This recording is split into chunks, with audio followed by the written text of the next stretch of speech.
Hi, I'm Dr. Dan Ratner. Today I am joined by the multi-talented Leigh Koechner, a podcaster, author, speaker, spiritual teacher, and parenting expert.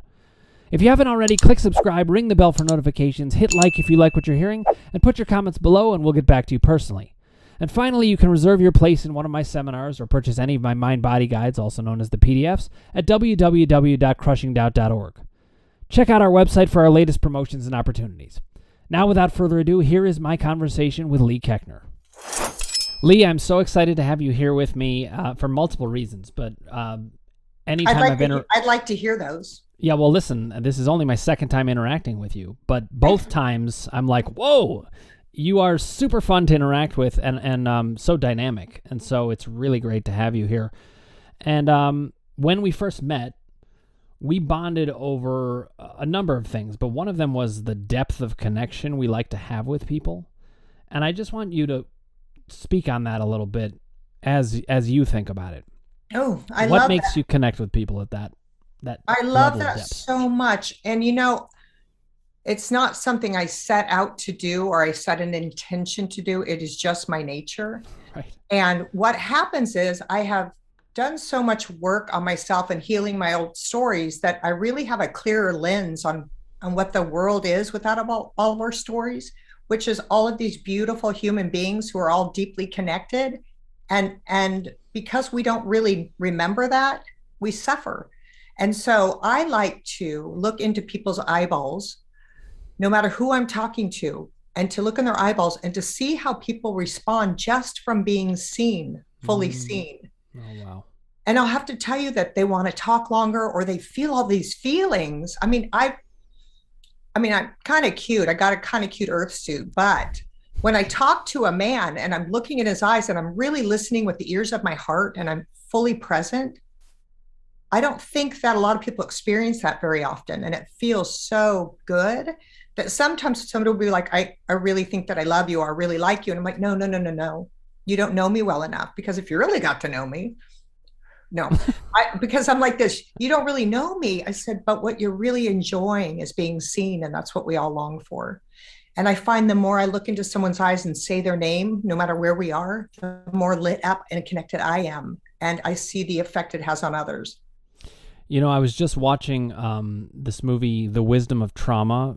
Do you know Gabor Mate? Did we ever talk about him? No, I think you mentioned him briefly in our last meeting. Yeah, he's on my mind just because the movie just came out. He's an MD who talks about trauma, and one of the things he talks about when thinking about homeless people is that people, they treat them like they're not real people. Yeah. They walk right past them, and you're talking about the exact opposite. Really getting in there and being like, I see you. Right. And they want it as much as the person behind the grocery store checkout line.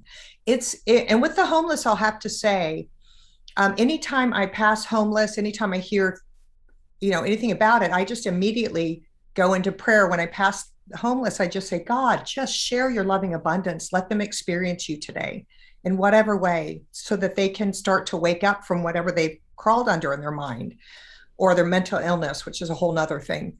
But it is this kind of like loving thing to pray for them. Or when I don't have money, I'm looking for cash to give someone, and my kids all demand that I do now, and I'm trying to find anything. Then I just roll down my window and say, I'm praying for you, brother. I love you, and I'm so sorry I don't have cash right now. So there's some sort of interaction that fills my heart and lets me know that I'm doing good and contributing to good, as opposed to joining in the lower level energy of bashing them because of where they are. Were you always like this? I mean, you said it's in your nature, so I know to some degree I'm sure that's true. But take me way back. What were you? Growing up? I was a tomboy, and I fist fought.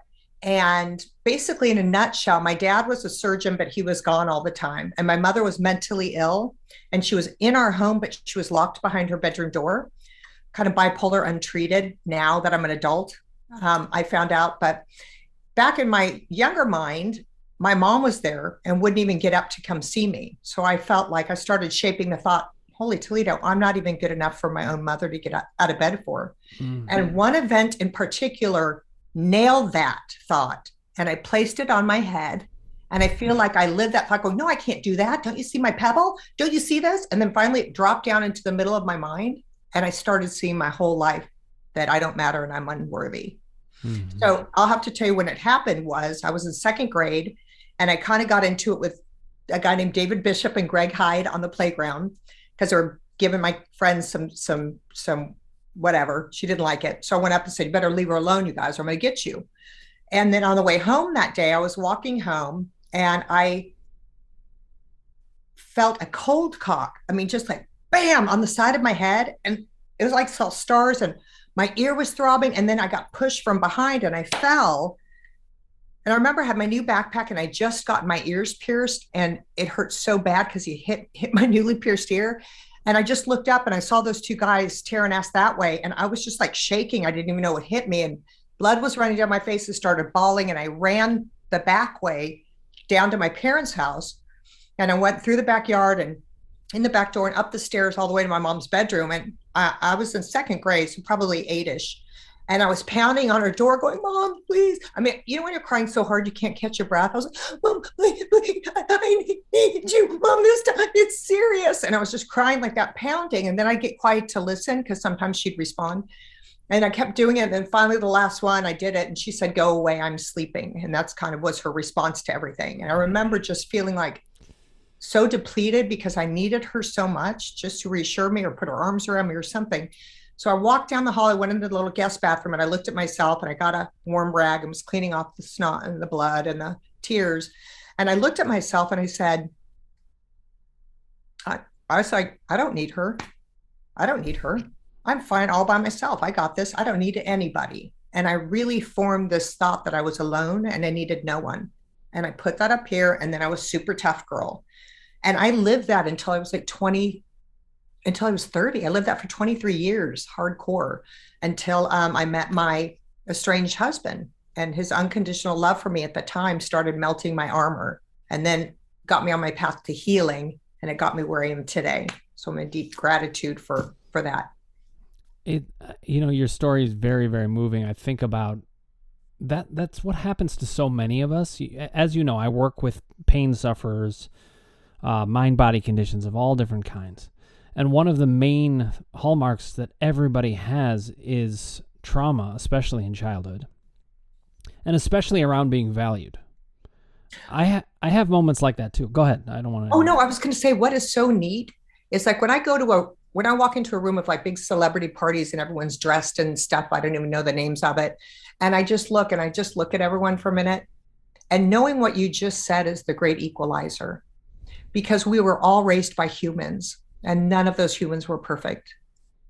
And so they had their own stuff. So each of us kind of got set up with our curriculum for our life that we are to learn from, to heal from, to use then to catapult and to do good in the world. So I think really realizing that we're not a victim of it when we're an adult, now that we can learn from it and really do good in the world with it. I love the way you said it, and I'll echo this.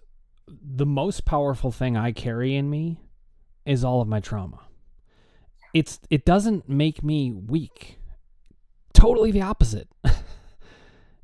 it is what, yeah, it's like that, you know, in a way, I understand that 7-year-old you felt very alone, and that's a profound experience, and it's awful that you had that experience, but at the same time, it shows what can happen when you take trauma and use it for good. You kind of built a sense of strength in yourself. I mean, I sometimes have this sense of me as an incredibly intact person, and then also like I could fall apart at the smallest thing in a small way because things can hurt so much. And that's so beautiful because that's what being human is. We're here just experiencing humanity for a short time. My eyes are a little bit slinty today because I had a good 30-minute cry last night before bed, and then I woke up and they were just shut. So I just really enjoy, I don't want to say I enjoy the hurt, but I now know what's coming from it. It's just there for me to rise in a new way. It's just there to shake me up because I'm not supposed to be stagnant or where I am. Yeah, well, there's a richness to a life that recognizes trauma. And that we all have it. Yes, right. Like people think, well, I don't have any trauma. I wasn't raped. I didn't, whatever. Right. I know, but the trauma is just misbelief about something that happened. Well, and Sometimes it's something real that did happen, but still the thought we're holding is causing suffering now, but it's not happening now.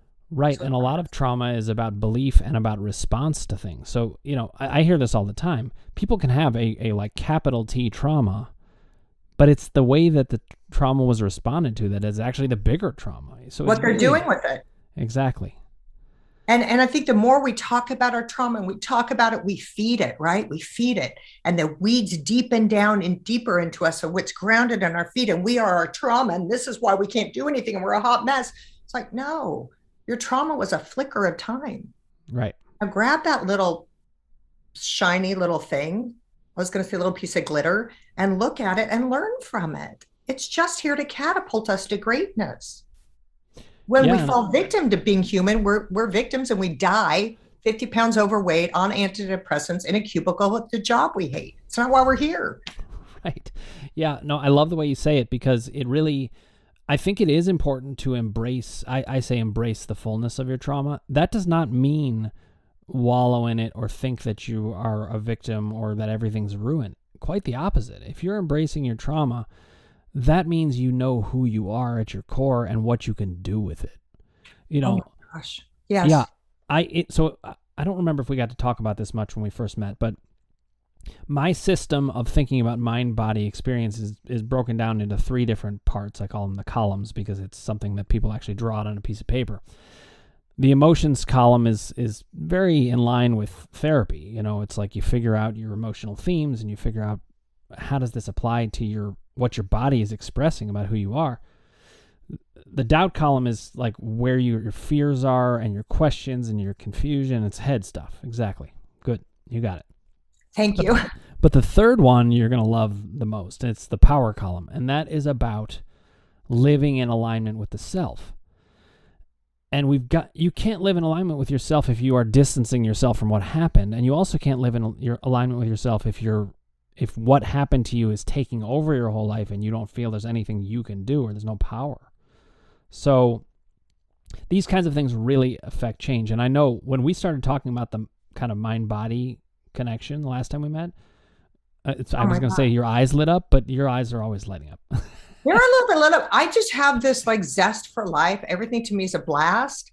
And then when I hurt and cry and learn from it. But overall, I just think the planet is a giant playground. And I think that we've forgotten that. We've gotten so caught up in the number 2 with the spinning, that we spin 70,000 thoughts a day, which I'm sure you know, of course, and most of them are negative and the same ones we spun yesterday. So we're literally co-creating this hell on earth. I believe hell and heaven are while we're on earth. And we're either living from here, which is directly connected to all that is, or we're living from our man-made ego thoughts that aren't real. And people are paralyzed by a thought that's not even real.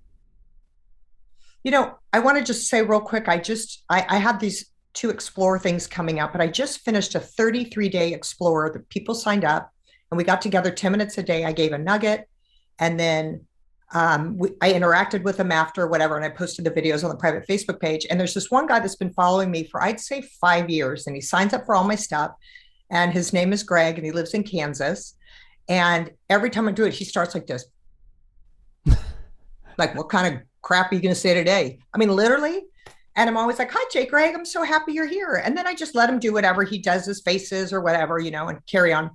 Well, he just completed my 33-day Explore, Your Life Reimagined, where we got with a childlike curiosity, everything that we hold, everything in our body, all the thoughts, our relationships, and explored them with a childlike curiosity, not with a heaviness. Like, holy hell, I've been sitting here in this heaviness. Let me pull it up a little bit and look at it. Now, what part's real? What part did I create? What's going on? And playing with it. So our whole life can just be movement, not this is the way it goes, but he was this is the way it goes, right? And he's 65. Anyway, at the very end, we had our kind of bonus thing yesterday for 90 minutes. Everyone got to share or like laser coaching, whatever they wanted. And he started, he just sat up and I just saw everything soften. And he said, I've been following you for years. And I always thought you were kind of full of crap and you were all bubbly and all this. And I thought it was bullshit. And he said, But then, this time around, I started to listen to a couple things. And then I started to get a couple things. And he was kind of just saying this so sweetly, the 65-year-old man from Kansas who's so set in his ways that he allowed himself to explore with childlike curiosity. He allowed himself a new thought. And he said, the kids used to come in my yard and I spent a lot of time on it. And I would go out and scream at them. And he goes, now they come. And I go, what are you guys playing? Can I play with you? And he goes, now they're coming to my house. Now they said they're going to come trick or treat here again. Now, just with one little thing. And everybody listening was crying at how he said it, because he allowed himself to be closer to who he really is, which was a beautiful, kind, loving man. But the story he held has kept him captive for as long as he could remember. And it started in his childhood. But people are so asleep to that. Well, and I think that being seen, like you were saying, and maybe certain nuggets of wisdom can really wake people up. So you are doing really powerful work. And so you told me you have something called Mini Explore Mastermind, and then you also have a 6-month. Yeah, I have a Big Mac Daddy Mastermind starting January 12. Even though at January 10, I'm going to jump on a Zoom for an introduction. It starts January 12. It runs for 6 months. And it's going to be unbelievable, because we're going to look at your blue sky, what you truly want, your true heart's desire. If nobody's looking or laughing or judging you, what would it be? And then we're going to, if it's something they really want, put it in the calendar and work backwards to get it. Like book the theater or book whatever it is, or set up the meeting for, you know what I mean? And then get it. No one can keep you there from there. And then the other part is we're going to explore with a childlike curiosity, all of the stories, all of the reasons why we're not being accountable, why we'd want to deviate, and keep pulling you back to center to actually be living the life that you were created to live. We're all so unique. We all have so much to share. And I think when we stifle that and we're not living on purpose, like you were talking about earlier, you live an unhappy life. You're missing your life. Right. And I find that the body talks when that happens. It's just like symptom after symptom after symptom, because I want to jump in though I want to get a sense of how you came to do this work. When was it that you, like, I know when you met David, that kind of like thawed the ice of some things for you from the sound of it. 100%. I started melting my armor. Yeah. I'll have to say this. I always knew I was going to be somebody. No, Vin Diesel, actually, I dated Vin Diesel before he was like a bouncer and a bodybuilder, and he's in his 20s maybe. And I just remember when we broke up, or I broke up with them, he looked at me and took my arm and he said, stay with me. I'm going to be somebody. And I saw in his eyes the conviction. And so when I saw him in his first movie, a Steven Spielberg movie about war, and then in Pitch Black, and now all of the series of whatever, the fast car ones he's doing. Fast and Furious. Yep. Yeah. I was just blown away that he knew. He had a knowing, and I saw it in his eyeballs, and I was like, he is going to be somebody. I'm not going to be his girlfriend, but he is going to be somebody. And then he was. It's often about the decision. I mean, there's that story about Jim Carrey where he wrote himself a $10 million check before he was anybody. He knew.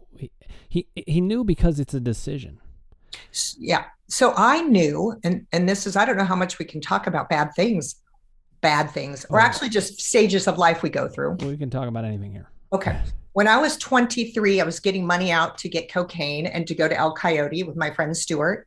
And I put the money in, and I was waiting to push the buttons. And then, like I was somewhere else, I saw me on stage in front of a sold out theater or stadium. I don't even know. And I had a Janet Jackson microphone in the early 90s. I called it that. Yeah. And I was kicking it, and music was thumping, and I was so alive. And then boom, I came right back. But I felt it. It had happened. Like I just felt like, am I going to be a great orator? Am I going to be a Janet Jackson dancer, singer? Like my voice isn't that good, but I am charismatic. I didn't know what the hell it was, but I got my money and I went and partied. And I always remembered that. And as I've gone down my path and my different this, and running like a chicken with my head cut off until I really knew who I was and got settled into why I'm here, I was all over the place. And now that I'm settled in, I'm like, oh, I know what it is. It's shining my light. God gave me a bright ass light. And it's my purpose here is to shine my light in healing of the world and spreading love. And that's what I'm doing right now. I'm about to launch my lifestyle brand, and I'm finishing my book. Although anyway, I just have so many exciting things happening. And while I was married, my estranged husband, he's an actor, he was out being funny and working and traveling, and I was home with the 5 kids. But I daily was doing something, sharing like, I screwed up today. This is how it felt. Or I would cry and say, and I was just sharing my mess all the time. And then I started doing women's groups and blah, blah, blah, and speaking. And it's just been expanding once I found out who I was, which is a bright light temporarily housed in this earth suit that stretches more every day. I know it's showing me it's halfway through this journey. So I'm like, I'm going to have fun and spread as much love and share as much love with myself first, and then share it with other people. And it's really a fun way to live. Do you remember a time where you kind of turned a certain corner where you knew that you had arrived at that light, that you were like, oh, I get you. So, you described you're a mother of 5. Parenthood changes people a lot, to say the least. I call my home my pressure cooker for learning.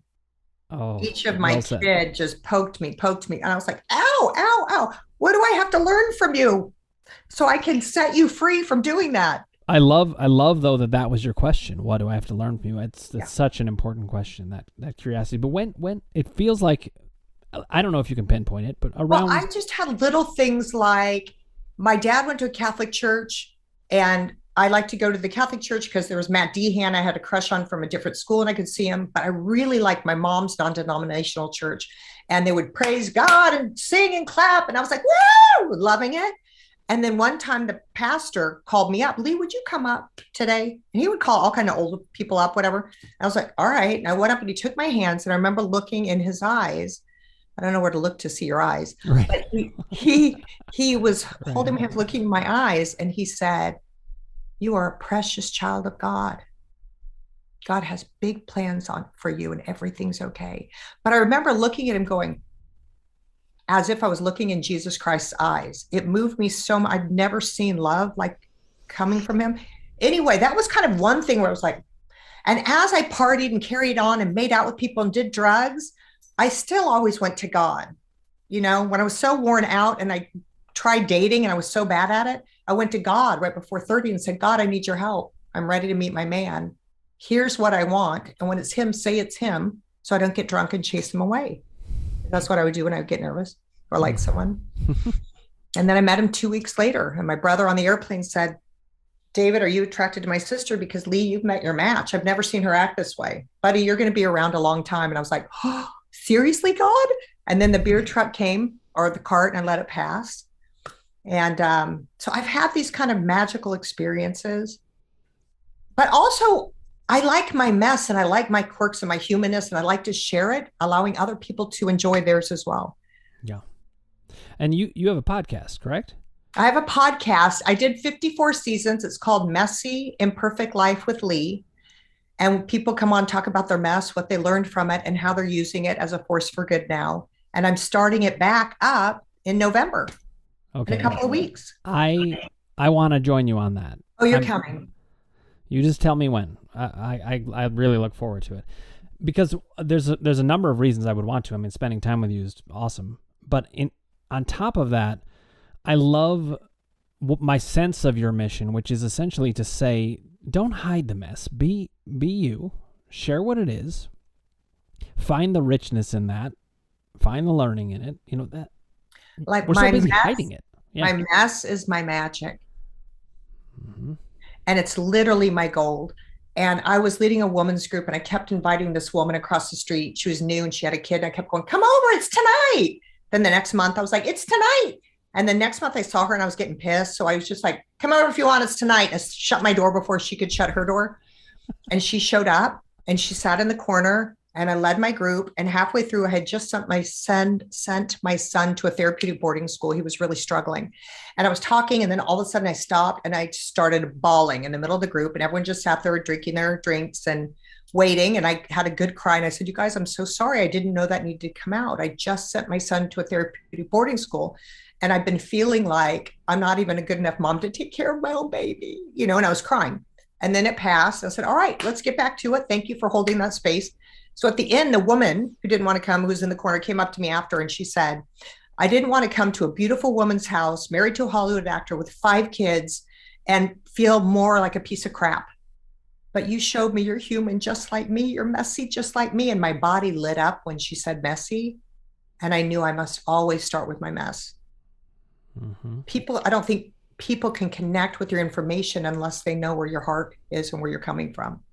And it's powerful. And I now actually work with CEOs and other people to bring more of their personal message into their employees so they feel a sort of a connection instead of hit the numbers, screw you, I'm calling in sick kind of thing. So much good is coming from my original heartache. I think it's wonderful what you're doing with it, and I'm excited to come on the podcast and talk about it. But I was thinking, in the last time we talked, you mentioned this thing. It's a mind-body experience. Do you mind me talking about it? No, this is like my one thing that I believed up until we spoke that I couldn't meditate it away. Right. You told me we can actually do some magic. Misophonia, I think it's called. Yeah. Well, you probably know better than me. But so what this is for the people listening and watching out there, go ahead, tell Leigh. Oh, it's sound rage. So what happens is you hear a certain quiet noise, and the wiring goes to the sound area and to your pain anger center. So when you hear it, you're instantly in fight or flight. Like I want to kill someone, but I've gotten to cope with it where I hear gum chewing. If I'm in a movie theater with surround sound and there's somebody 4 rows back, 4 seats over, all I can hear is, and I'll just go, damn it. And then my strange husband would go, where are they? I'm like 4 seats back, 2 over. And I was like, I'll be right back. And then I have to go say, would you mind spitting out your gum? But usually they get offended and tell me to screw off. And then I have to move. But I've learned to cope with it. But I can't even see somebody chew gum without my body hurting. So I have misophonia too. I have it more. I don't have it as regularly, I think, as you sound like you do. And it is particular with chewing. And this is really interesting. Sometimes I notice this, that I'll be sitting at dinner and my kids are just smacking away, and my wife is sometimes doing things too. And my kids, I'm bothered by a lot less, which is really interesting. So I thought, okay, wait a minute. What does that mean? I'm bothered a lot less. It means that I'm filled with love for them in such a way that I hear that, even that, I'm like, you make the most beautiful lip smacking sounds I've ever heard. Oh, so you've turned it into something that you enjoy. In a way I did, but I did it automatically. This is the thing that people don't always understand about this. You have no control over it. None, at least not at first. But the thing we can talk about that can get you control over it, and I'll tell you why in a second, is that if you can connect to the underlying emotional experience that's leading to that physical event, the physical event of, I cannot tolerate this noise. And it's much easier for me to tolerate in my kids because they're these innocent creatures. And then there's my wife. What's your underlying event, since you've already explored this, that made you have this thing that cripples you with quiet sounds? I'll tell you what it is, but I have to say, Leigh, it's I'm going to tell you it in generalized form. We can get more specific. This is part of the work that I do. Okay. In generalized form, what it is my traumatic background. Essentially, my trauma has been activated. Because I've noticed with my wife, too, there are times where I'm not even noticing. I'm not even paying attention to it. And then other times where I'm like, oh, I can't do it. I can't, just please. I want to just be alone. No, but that sounds like you're irritated. Mine is, there's no sort of gauging when or when it's off. It's always on. Yeah, I understand that, but you have mild. Well, I do, except that here's what I would say, and this is something I find in the work that I do. You probably have it all the time, in part because you didn't even realize you can control it. So if you... Well, I was actually holding the belief I couldn't. So I'm happy to flip that. Right. Yes. And now, see, I have the belief built in that no, everything comes and goes, because that's part of how the mind-body works. I know nothing is permanent.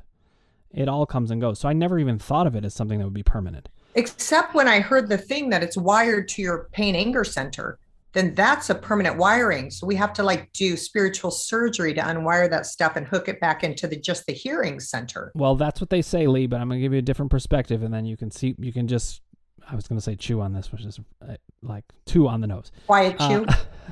But, I'm going to suck on it. Right. But here's the thing. The wiring that leads to that is not always active. People talk about this all the time, about neural pathways and how you like it just goes and goes and goes. I have found that's not true. And if you think about it, it makes sense that it's not true, because the minute we learn something new, the minute you have an aha moment, your brain is rewired.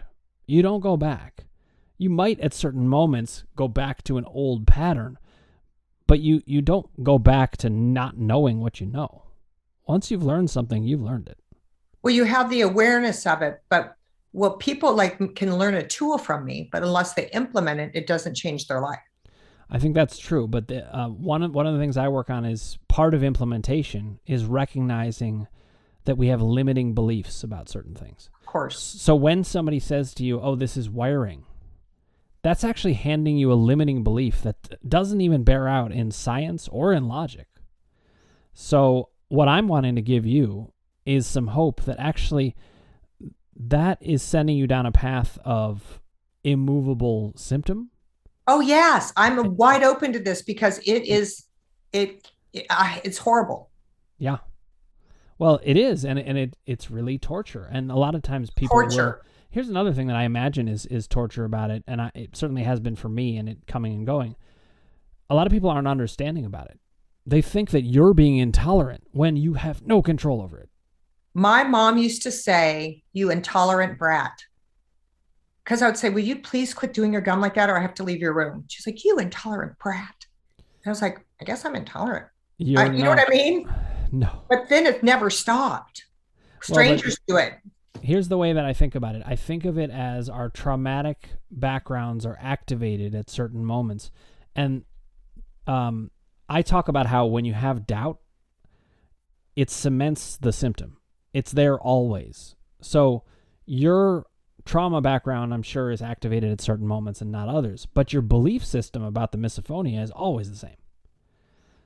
And it's because the belief system is always the same. What's going to happen, actually, and I'm very certain this will happen, as we talk, you're going to start to see that there are moments where it's bothering you less. Or maybe not at all at certain moments. We'll start with less, but eventually you are going to get to not at all, I promise you. Oh, I'm in. The reason I know this, maybe we'll even do a live session about it if you're willing to. We can talk about it. But the reason I know this is true is I've seen it happen about thousands of different symptoms of all different kinds. And it includes things like that. We think of irritation as just, and in fact, you even said it. You were like, "Oh, well, yours sounds like more just irritation." The interesting thing is I don't think of irritation as any different than any other symptom. It is a mind-body symptom. I'm in my irritation when it happens. Mine is so extreme, though. It's literally like I'm going to kill someone. Right. Which is hilarious to me because it's so far from my heart. I know. You're the one who's like soaking people up with your eyes and bringing them in, and then you're like, "Don't chew like that." Ah! You can do everything, but you can't chew. But here's the thing. What that, it means something. Every symptom means something, and every symptom is movable. I know that the mind can heal the body. And I do that work with people. But because I was holding the belief that it was wiring, hardwired, this could be healed. That I couldn't, but of course everything can be healed. Right. Why not this? Right. Especially this. Right. Yeah. So let me ask you, just by putting that out there, how do you feel about it? I mean, do you feel I feel better. I feel excited. I feel like I'm stepping out of a prison I've held myself in. Yeah, without realizing it. Yeah, I'm just living it. But it also, I want to say this in defense of you, because I'm fiercely protective of people, and you too. This was a prison not of your own making. Listen, that misophonia, think about it this way. I'm not saying this is the right way of thinking about it, but here's a way of thinking about it potentially that could open some doors for you. When you were, speaking of doors, pounding on that door at age 7, and then you were listening. You were listening very intently. For a quiet sound. So I think with the misophonia, it's partly expressing how much you're listening. You have such a fine-tuned ear that it sometimes is too much to take. I really love that. I really love that the quiet sounds kill me. And I was listening with my little ears for quiet sound. Right. And it was so painful, I didn't even receive it. Yep. Or I did, but it was negative. Yeah, I So, like that correlation.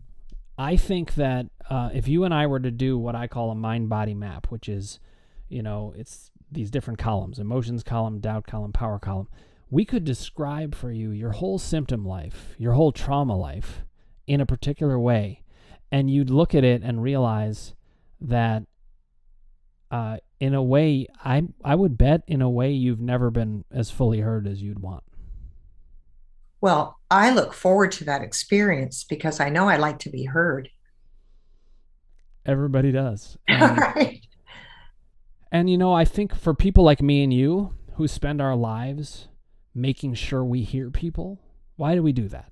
There's multiple reasons we do it, but one of the reasons we do it is we were not heard. Yeah, because my whole thing is to let people know you're not alone because I experienced feeling alone so deeply. Right. That you're not alone. Yeah. See, when I sit with you and we're on such a similar vibe, I know I'm not going to be alone. I know it. And I hope that is how I make you feel. That's absolutely definitely my goal. And I love that we can do it in a particular way too that takes away suffering. Because that misophonia that's not. It is suffering. It is. And I'm just a huge advocate of feeling the pain and getting to the learning that we can actually skip suffering. Right. You don't need to, especially once the suffering is understood. Yeah. But here's what's interesting. I've done so much healing work and complete understanding of the heartache and what I went through and loving that little girl and connecting deep and like when my 3-year-old once, as I was learning to parent, because I wasn't really taught or shown like to pick up and to be like all that, because I was just in my crib. Mm-hmm. But I remember when my 4th child was 3 and she was crying and I'd fed her and done whatever's happening. And she was crying. I was just looking at her. And then the thought came, pick her up, because I was thinking, I was told, cry, I'll give you something to goddamn cry about for my dad. But I never said that to my kids. But I was just like, what are you crying about now? And I was like, pick her up. So I picked her up and I was holding her and I was rocking her and she was 3. And I was like, this feels so good. Mm-hmm. And then I go, oh my gosh, this is what it feels like to be held and rocked by your mom. And then I imagined my face on her face. And I was saying, I got you, baby. Everything's okay. I'm right here. Mm-hmm. And we were both bawling. But I was like, it was the most healing thing for me to realize I can do all of the things for myself that I wished she would have done, but really she couldn't because she was on her path of her own hell. Mm-hmm. So it was the most beautiful, moving experience for me. So what I'm saying is the trauma is not something that I know speckles reside inside of me, mm-hmm. but usually when stuff comes up or I get triggered, like I want to fight, I know that that's my little girl, right? So maybe that's part of the fight. Well, I would guess you've done at least 90% of the work already anyway. That's what you're saying. You've been on this journey. You've been walking that walk. If that was one thing I've been holding on to without even realizing I was holding on to it. That's the thing. Symptoms are where trauma hides. Yeah, I know. And it hides. It's so funny. I'm sorry. It's just so funny that I always tell people, like, when you hold things in, like you hold anger or a grudge or anger over your divorce, you hold that in, it makes everything kind of go crazy in your body, right? All the atoms are bumping around. And then soon they start finding each other. And the next thing you know, you have a heart attack or a stroke or a tumor or cancer, or, you throw out your back or whatever, because your body's talking to you all the time, right? Little whispers, you're not listening, you keep forging forward. And finally it has to take you literally down, right, to get you to start learning what the hell it really needs. Exactly. And I've never put my sound health in the whole picture. Exactly. I think that's where the rest of it's hiding. I think you've rooted out almost all of it, but the symptom is where it's hiding. All right. I look forward to digging that out and freeing it. Well, we've already started the process, because now you're going to start to think about it that way. And what's going to end up happening, and this happens all the time, you're going to notice periods where it's lessened just by recognizing that. because you're translating it from the unconscious experience of the symptom into the conscious experience of, oh, my finely tuned ear hurts from how much I am hearing or how much I'm not hearing. This is really interesting. When I was a kid, I remember this in gym class. It was totally silent, and I could hear the buzz of the lights, and it was so loud. And I was like, weirdly loud. When I look back now, especially thinking about what you're talking about, or we're talking about with misophonia, my fine-tuned ear was picking up things that I'm sure other kids were not picking up on that. Some were, but a lot were not. You've got a history with hearing that you've done so beautifully with. You've used your ears, I think, you use your eyes well too, but all of that taking in the world has been great. There must be some parts that either are hard for you to take in or you have felt not taken in some way. Look, I think it's no accident that it's a hearing symptom. Yeah. Wait, what did you just say? I wanted to let that sink in. You just said that you think it's because there's a part of me that I think there's a part been heard. I think there's a part of you that has suffered from the things you have heard. And I think there's a part of you that also has suffered from not being heard. Ooh, I like both of those.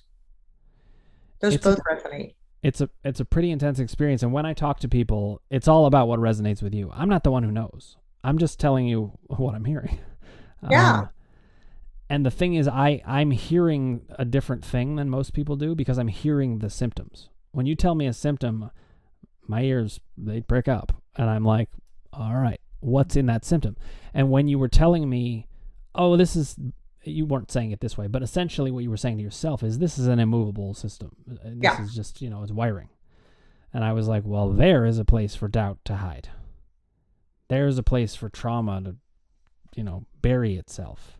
And for someone as open and used to these kinds of things as you, it's got to hide even more. Yeah, it's almost like it's digging in and causing me so much disruption. So I can't let go of it or move forward and be done. Yep. It's like when our minds, when something good happens, we start spinning why it can't happen and it kills it. Yep. And look, I'm so well versed in these things that I always think there's no way that I could be fooled again. But my body's constantly telling me, nope, I got fooled again. Yeah. Again. It keeps happening. So, my work's all about listening to that body.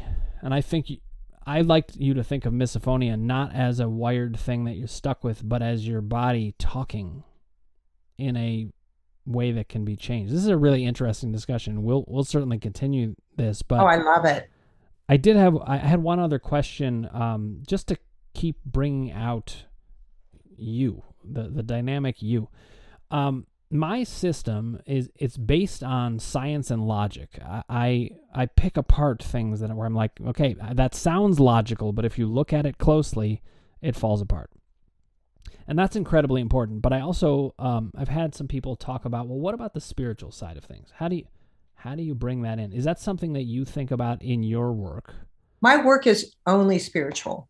Right. And in that, I'm able to help people pinpoint the things or hear their body or shift a story or whatever it is that's keeping them from who they really are and what they're really here to do. Repeat the question. I got excited and went sideways. Well, I was thinking, I just wanted to know how you work with the spiritual component, but you were saying that's the whole thing. Yes, that's my thing. So as soon as this starts, I know it's going to be limited because our brains are limited to being human. Mm-hmm. But there's another part of our body that is connected to all that is.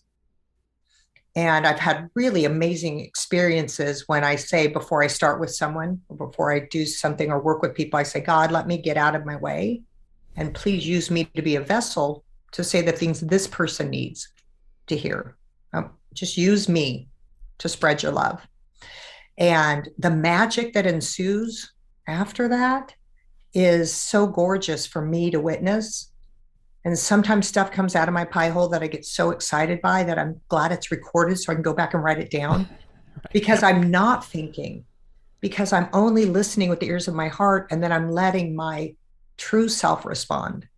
This is fascinating, and I can't wait to talk about this more. And I really do want to come join you on your podcast, and thank you for your willingness to do that. It's almost time to end? No! It's almost time to end, but hey, we can keep going for a little bit. I did want to say something, though, that I think is really interesting about me and you. What? It's almost like, I feel like in some ways I'm like your mirror, because what I do, I don't enter into the spiritual realm at first at all. I go in with like pure science and logic, and I'm keeping like everything else out. But what I find every time is that they are the most powerful, moving, and spiritual moments every time if I just follow the body, if I just follow the message in this science and logic, I end up in a place where I'm like, oh my God. Magical. And, when I had 8 years of back pain. I think we talked about this a little bit. During that time, I would say I don't know that I would say I was an atheist. I was an agnostic, and I wasn't very spiritual at that time. And the back pain was only making that worse. Or maybe that's why you were having back pain. Maybe. But as I went through the process and I started to align more with myself, that's when I started to feel like I can't see how any of this is an accident. This is like, this is unbelievable.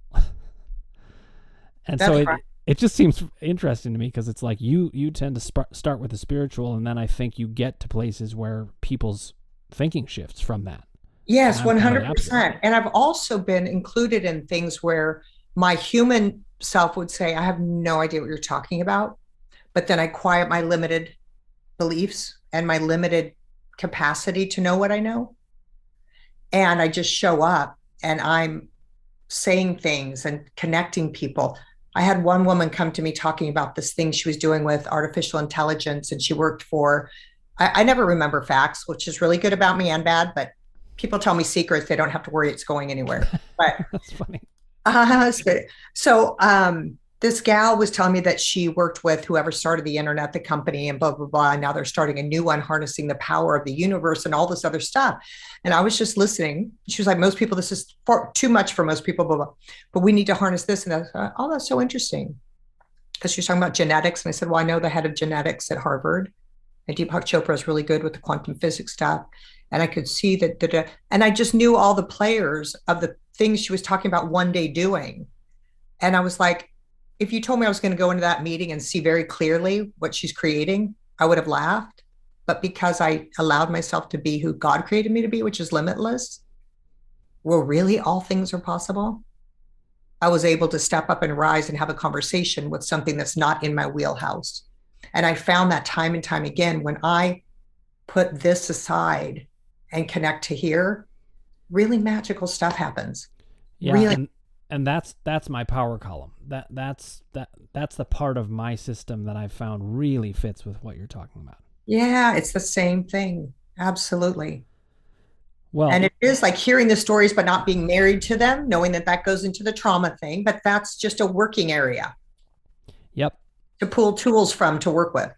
And one of the things I'm thinking about, and I want to have you on here again so we can talk about the misophonia and other things, but one of the things I'm thinking about with that misophonia that I did see change right here is we've now opened the door to a potential new belief system. 100. And that's going to feed right into where you always go anyway. Yeah. And I have to tell you, the first time we spoke about it for 5 minutes, I already had planted the seed. And I was in my car driving and I looked at somebody in the back chewing their gum, which before I would have to literally move my mirror in another car. And I thought, I can't hear that and I don't need to look at it. And I just didn't move my mirror and I went right back, knowing I'm going to slowly shift this. I mean, I don't know how to do it without your tools really fast, but already I had that awareness after our one little talk about it. That's amazing. I'm not feeding this story anymore. I'm not buying that thought anymore. I'm not feeding that this is wired and I can't do anything. That's gone. Yeah. Listen, I'll give you a little tip before we go on this, because it'll just further things even more, and then we'll set up some time to sit down and really talk about this even more. When I have a symptom of any kind, especially if it's just happening right then because of the external world or something in me or whatever, I ask myself, what hurts here? You know, you might not think to ask that with misophonia. You might just be like, I got to get away from it. But if you can ask yourself, what hurts here? It could be something like, people aren't thinking of me. They know this will bother me. They're not thinking of me. And it just hurts. I'm not saying that's right, by the way. That's not it. I hear you. It's something along those lines that we can uncover. And that's just part of it. That's the emotions column work. But we can take you through the 3 columns. Yeah. Analyze this symptom and figure out what's happening here. And when we get to the power column, you're really going to love it, because that's right in your wheelhouse. So that reminded me too, and I'm yes to all of that.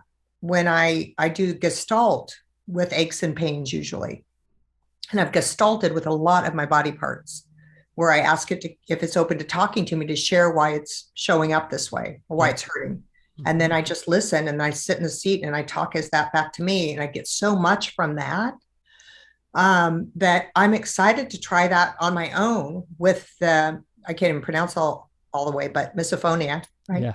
Yep. So I want to try it with that, just even deepening in this isn't who I am or part of me. It's just part of my story. And so I'm going to have a dialogue with it to see what it is trying to teach me, just for my own, because I've never dialogued with that damn thing. And that's the worst one. I suffer. Yeah. And listen, you are going to be shocked. It's going to completely disappear at certain points. And when that happens, you're going to start to see then what's leading to it. Because right now it's unbroken. I say this to people all the time. How are you supposed to figure out what the symptom's about when it's always there? You need to see. Yeah, it's like when you live in hell or gray matter, you can't see until you're a little bit out of it to go, what the hell was that all about? Right. When you're in it, you're just experiencing it. Right. What we're doing right now is what I call crushing doubt. That's what this show is called. And we have broken doubt a little bit. And by breaking that a lot. A lot? Great. A lot. And by doing that, now that's what breaks the symptom up into more moment-to-moment experience, and then we can start to see, well, what is it really about?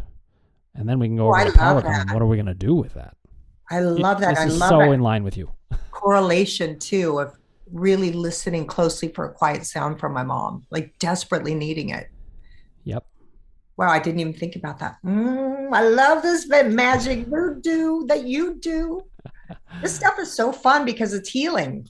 It is. It's curiosity. And you do the same thing. I do it with a childlike curiosity, not with a heavy heart, not with a woe is me. No, let's explore this so you can be rid of it. No, and actually this is exciting because we're on the cusp of opening something for you that can change things.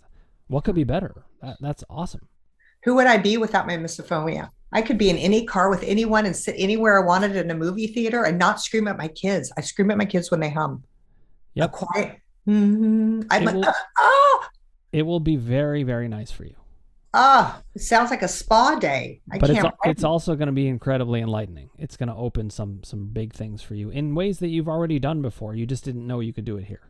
And a new perspective on it, which will be really fresh and cool. I can't wait. Well, I'm looking forward to it, Leigh. We'll get something set up and you let me know when I can come on your podcast. I cannot wait. I will. It's starting back in November and I'll throw out some dates sometime soon. Anytime you want, you just let me know and I'm there. All right. Thank you, Leigh. Thank you for joining me. You're a pleasure. You too. Keep doing the good work, brother. Thank you. You too. Wow. Anytime I sit down with Leigh, which is only twice now, I'm blown away by how much she brings to the table. She can just do it all. And the thing that I loved about sitting with her is that she and I do such similar work from different angles. And I think the way we can talk to each other about it opens up all kinds of angles and lanes for growth, both for her or me or other people. It also was pretty mind-blowing to see her talk about the misophonia and how we broke through that first level of doubt where she didn't even realize it was hiding there. And this is how powerful symptoms are. Even from someone as wise and put together as Leigh in so many ways, she didn't realize it could hide in that symptom, so that's where it hid. So I look forward to talking to her more about that. You're going to hear more from me and Leigh in a variety of ways, and it was a pleasure having her on. If you haven't already, click subscribe, ring the bell for notifications, hit like if you like what you're hearing, and put your comments below, and we'll get back to you personally.